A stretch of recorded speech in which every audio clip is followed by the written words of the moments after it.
Over the years, the electorate has given the news media a thumbs up or down based on their party affiliation, but never has there been such a wide chasm in how differently voters view the media. According to the Pew Research Center, less than half a year into Donald Trump's presidency, Republicans and Democrats are deeply divided when it comes to the press's role. Just 42% of Republicans think critical coverage keeps political leaders from doing things that shouldn't be done, compared to 89% of Democrats. That's a huge change from the Obama years, when Republicans and Democrats more or less agreed on the press's watchdog role.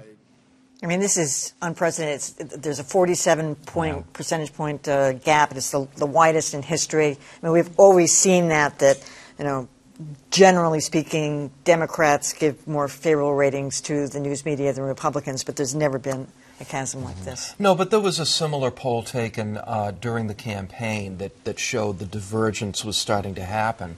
And, it's a result of liberals tending to stick with mainstream media sources and conservatives coalescing around things like Fox News and Breitbart. Yeah, I think this is clearly a dramatic and graphic example of when we talk about filter bubbles and how we tend to find those spaces where the only information we get comes from those sources that we already agree with. Niche knowledge. Right, and so if what you have heard in your filter bubble for the last year or so is that it is fake news, there are alternative facts, the news media is the opposition party, that's where we start to see that divergence has happened. This is a direct result, I think, of that ongoing attack. And that demonization's been going on for decades now, so it's an accumulated crust.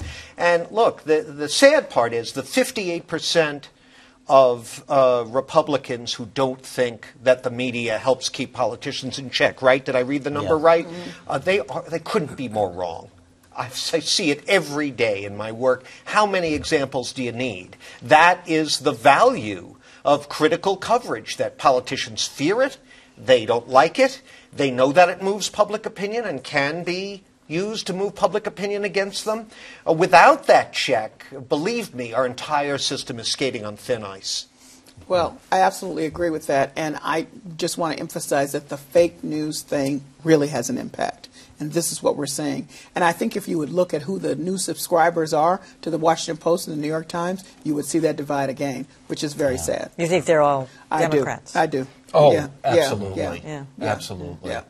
Yeah.